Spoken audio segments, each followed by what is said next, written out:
And we're going to embed a little bit of hands-on in this lesson with each other. Yeah, really simple, hands-on, because I think the concepts that he's after in this lesson are really wonderfully easy to be able to work with anyone in terms of what he's doing. This is lesson 11, becoming aware of parts of which we are not conscious with the help of those we are. So again, there's a basic principle of our method. We use what we can already do, what we can already sense, to help us inform the other parts of ourselves.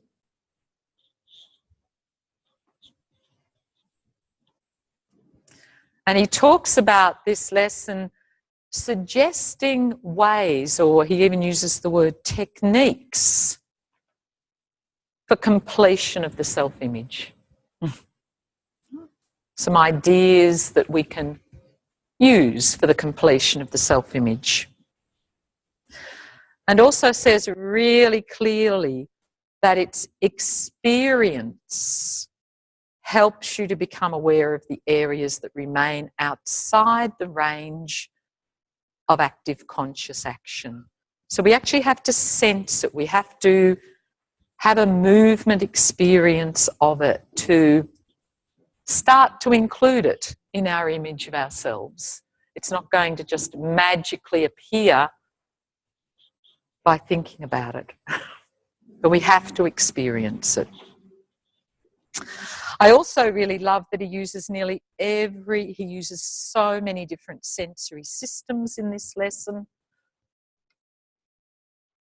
And again, as I said, that's a real hallmark of what we do, how many different sensory systems we're getting people to pay attention to. So roll over onto your belly. You find a comfortable position for your head, and hopefully that has a lot more meaning for you than it does for beginners in the Feldenkrais method. How you know what comfortable is.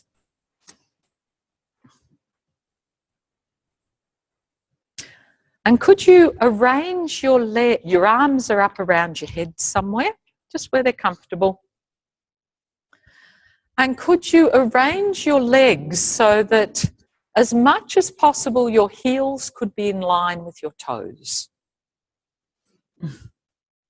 So you might first want to notice where normally are my heels in relationship to my toes. Are they rolled in of my toes or out of my toes? Is one heel different, have a different relationship to my toes than the other?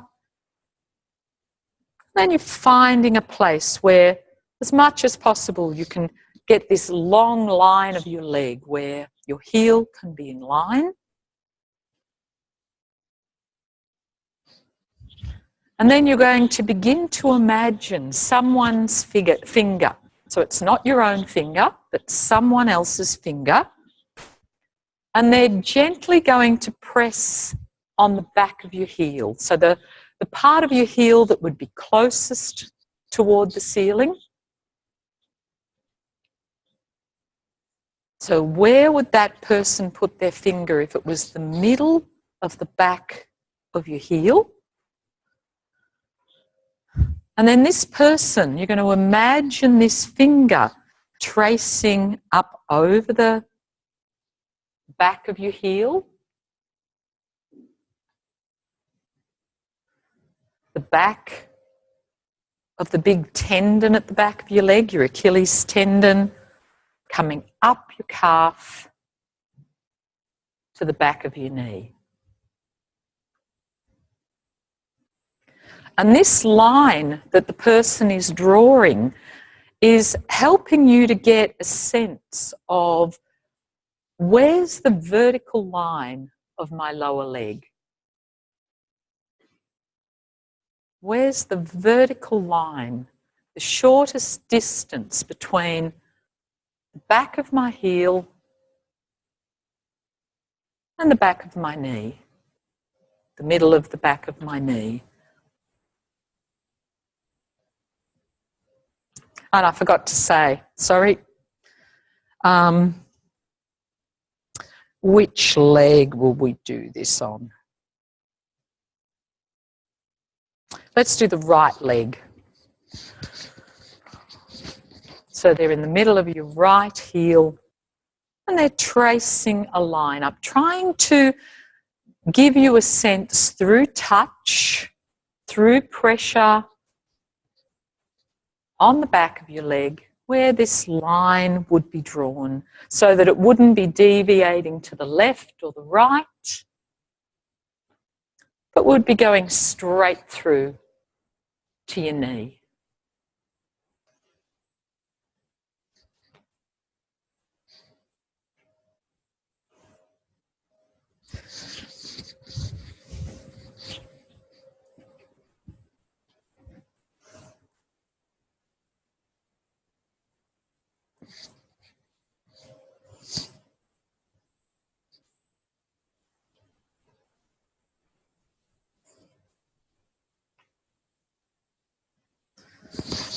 And begin to notice as they do that, as they're feeling for this vertical line, that they're sort of feeling a little bit for the bone as well that lies deep down there in your calf.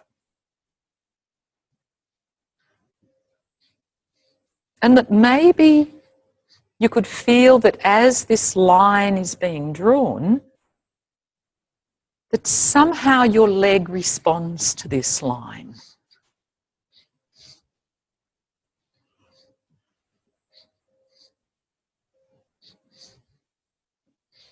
And that the response might be that your leg gets a little longer. Something in your lower leg just feels as if it gets a little longer.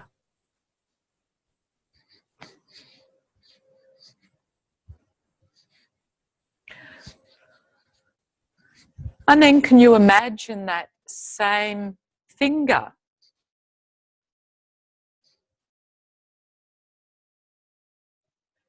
beginning to trace up to the back of your hip joint? So going from the back of your right heel, finding the most direct route from the back of your right heel to the back of your right knee, and then tracing up from the back of your right knee to the back of your right hip joint. And getting a sense of where does that line feel really clear to me? Where is it really easy to imagine that someone's tracing that line? Or are there some parts that get a little unclear, a bit lost in your image?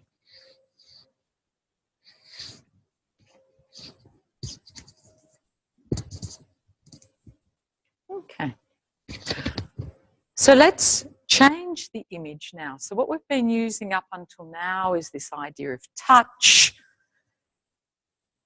You might have started off with a really sense of light touch, and then as I was talking about that the finger could feel more the bone through you, that you imagined a heavier touch, which is different sensory receptors.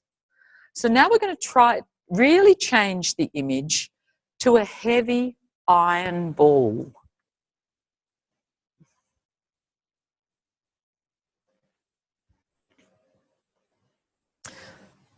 So this ball is of a size and a density that if you imagined it starting at the back of your heel, that the weight of this ball would give you a gentle vertical pressure down toward the ground that would maybe allow something to happen in your ankle. Maybe you would feel that the front of your ankle might get a little bit longer. which would lengthen your toes a little. And then this heavy iron ball would roll up from the back of your heel toward the back of that big tendon at the back. And again, you can keep it rolling as a continual line, or you may want to pause at times and feel the weightedness of the ball. And that this ball is heavy enough to give you a sense that it's gently pressing your leg into the ground, so that your leg has to feel that it can give in a way to the weight of the ball. You have to find a way that your leg could respond a little bit to this weightedness of the ball. And the ball keeps moving up this line that you've already traced out. Someone's fingers traced out. And you're really feeling that it's sort of finding this clear vertical line, that it can roll along the back of your calf. And again, that it's giving a weightedness, a sense that your leg could give a little bit more to the ground.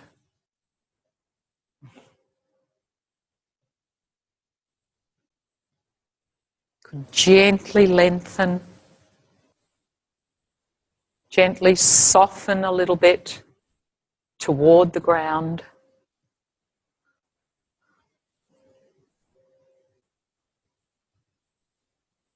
And then it's gradually, this ball's going to keep moving up this line toward the back of your knee. And it's going to continue finding this line, finding this groove really, up the back of your right leg, up your thigh, till it goes up towards your pelvis and finds your hip joint, the back of your right hip.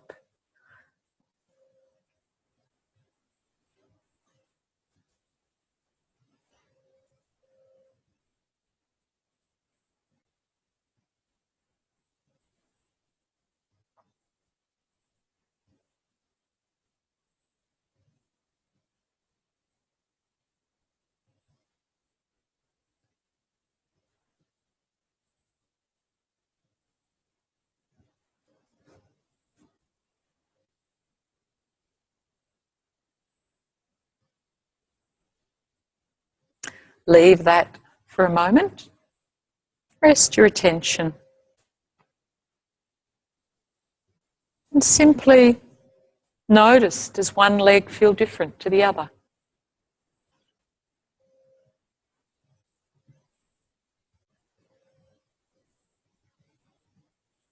So again, this is a lesson that's really relying on it not being an abstract idea, but that you're really trying to evoke sensation in the person. Because what you're really imagining this, but in sensation. So now with your left arm, which is somewhere up above your head, your elbow is bent.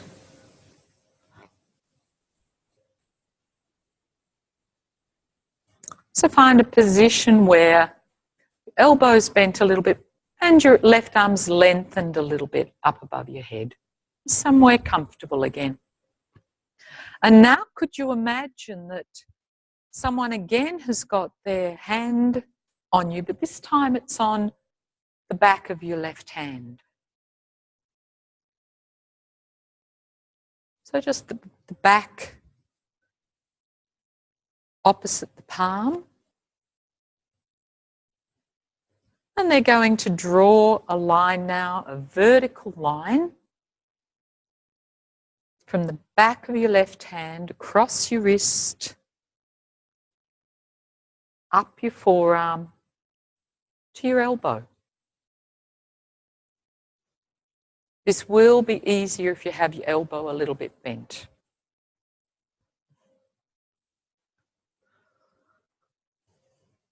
So how easy is it here to imagine someone finding the most direct route from the back of your your left hand, over your wrist, up your forearm, to your left elbow.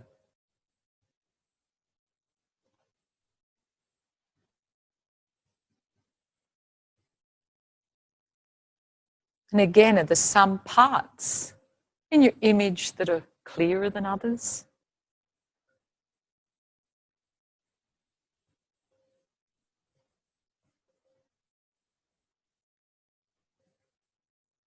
Is it easier to imagine the person's finger going from your hand to your elbow, or your elbow to your hand? Is there something in the direction that they go, that one direction has more clarity than the other?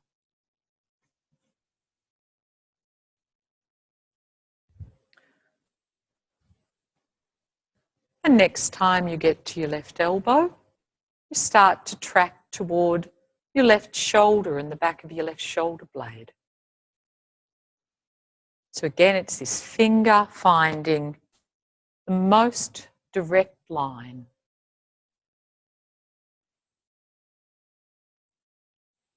And you might start off with very light touch, that you're imagining a very gentle, light touch going up your arm.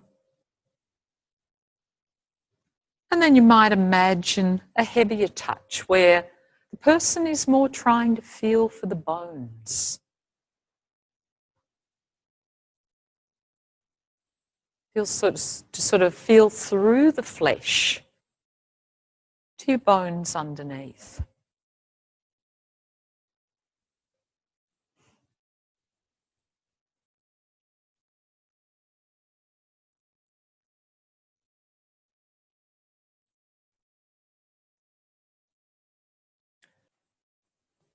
And then the same thing as we just did with your right leg, you've now got the iron ball.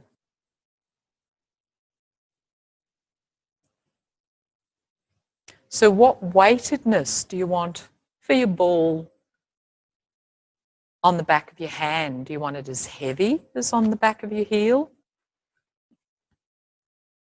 So again, you're going to find a weightedness of your ball, a size, but it's definitely an iron ball, a heavy ball. So that if it's on the back of your hand, you could feel that maybe your palm would begin to lengthen a little bit in response. It'd flatten, soften a little bit into the floor in response to the weight of the ball.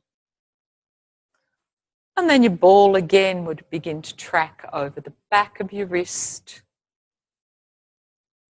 up your forearm. And because of its weightedness, it's going to give you a sense of ground.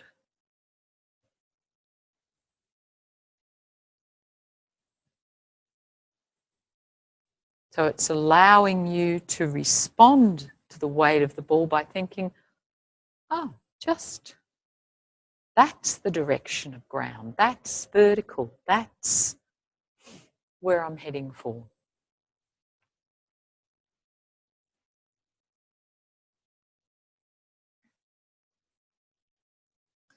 So that as your ball slowly, slowly rolls, and don't get too caught up in where it's higher or lower in your arm, but you're really just feeling that this ball is allowing you to get a sense of how some part of you can give to the ground a little more. Can lengthen, can soften.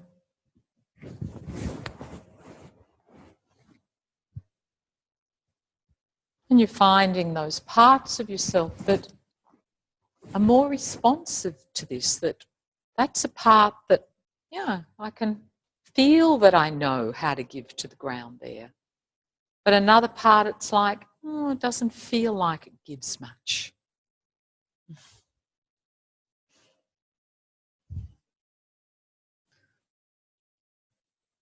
And when you find a part that's unclear, is it the ball, the heavy iron ball that helps you to clarify it? Or maybe it's more the heavy touch of your finger tracing the line? Or maybe it's the light touch. What's the sensory system that helps you to become a little bit more aware of this?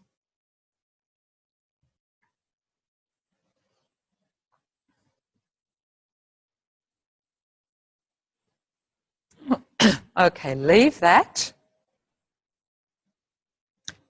Get a sense of how your two legs feel at the moment, your two arms.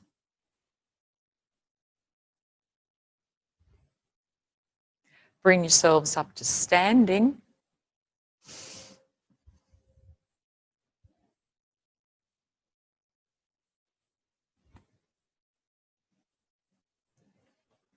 Give yourself time to feel, what has this evoked in me? This absolutely imaginary process, if you like. What's it evoked in the sense of how your bones support you on one leg compared to the other leg?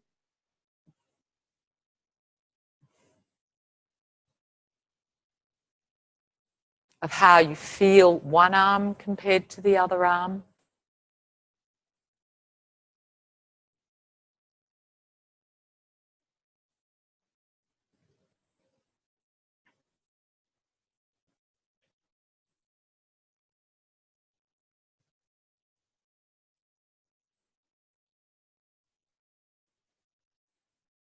Karen, you can stay down if you like. Karen, stay down. You can be my demo. Stay on your tummy. Stay on your tummy. What do you feel? One leg compared to the other. Sorry? Quieter. Something in your right leg is quieter. Clearer. Mm-hmm. Yeah. Any other words people want to use? So on your tummy, Karen. Oh, okay, sure.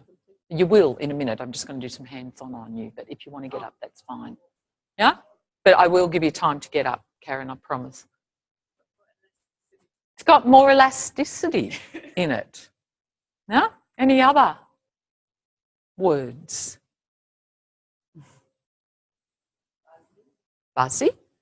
So if you were going to begin to transfer your weight to come onto your right leg compared to your left leg, what's your sense of skeleton?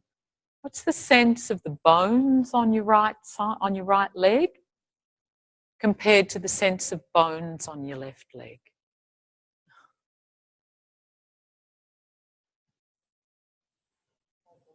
There's more bone, more bone. Yeah? Mm-hmm. But that, as most of you have said, it's more bone, but it's not rigid. Yeah, there's a real softness there, or ability to adapt. So how did that do that?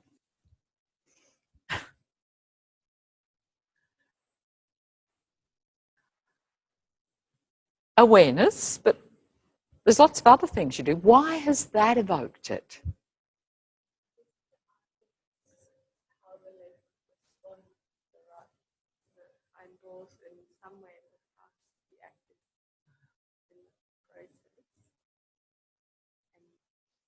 Did engage our leg, our muscles. Mm-hmm. Okay, down you go, Karen. You're going to do this on each other now, okay? Just to really clarify this. Karen, do you want it done on the same leg or the